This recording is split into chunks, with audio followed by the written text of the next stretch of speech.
Hi friends, ഇതൊരു പഴയ സെന്നാണേ.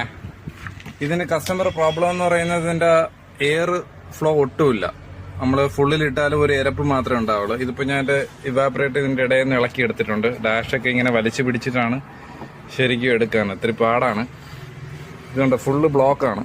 ഇതിൽ ഫിൽറ്റർ ഇല്ല, ഫുള്ളകത്ത് ബ്ലോക്കാണ്. ഇതുവരെയ്ക്ക് ഇത് ഇളക്കിയിട്ടില്ല. അത്രയ്ക്ക് ഡെപ്പോസിറ്റിൻ്റെ അകത്തുണ്ട്. ഒട്ടും എയറില്ല. എത്ര തണുത്താലും കൂള് വെളിയിൽ വരത്തില്ല. നമുക്ക് ഇളക്കി ഇന്ന് സർവീസ് ചെയ്ത് കൊടുക്കണം. ഇതിൻ്റെ അകത്താണ് ഇവാപറേറ്റ് ഇരിക്കുന്നത്. ഇപ്പോൾ ഫുള്ള് ഡസ്റ്റാണ് കണ്ടോ, വരുന്നുണ്ടോ, ഫുള്ള് ബ്ലോക്കാണ് ഇരിക്കുന്നത്. ഓക്കെ, ഞാനിതിപ്പോൾ നന്നായിട്ട് ക്ലീൻ ആക്കിയിട്ടുണ്ട്. നേരത്തെ ഇത് ഫുള്ള് ഡസ്റ്റ് ആയിരുന്നു. ഇപ്പോൾ അകവും പുറം നല്ല രീതിയിൽ ക്ലീൻ ആക്കി എടുത്തിട്ടുണ്ട്. ഇനി നമുക്കിത് എയർ ടെസ്റ്റ് ചെയ്തിട്ട് ലീക്ക് ഉണ്ടോ എന്ന് നോക്കിയിട്ട് ഗ്യാസ് അടിച്ചു കഴിഞ്ഞാൽ നല്ല കൂളായിരിക്കും, നല്ല എയർ ഫ്ലോ ഉണ്ടാവും. അപ്പോൾ എൻ്റെ വീഡിയോ ഇഷ്ടപ്പെട്ടെന്ന് ഇരിക്കുന്നു. ഇഷ്ടപ്പെട്ട് കഴിഞ്ഞാൽ ഫോളോ ചെയ്യുക. Thanks for watching.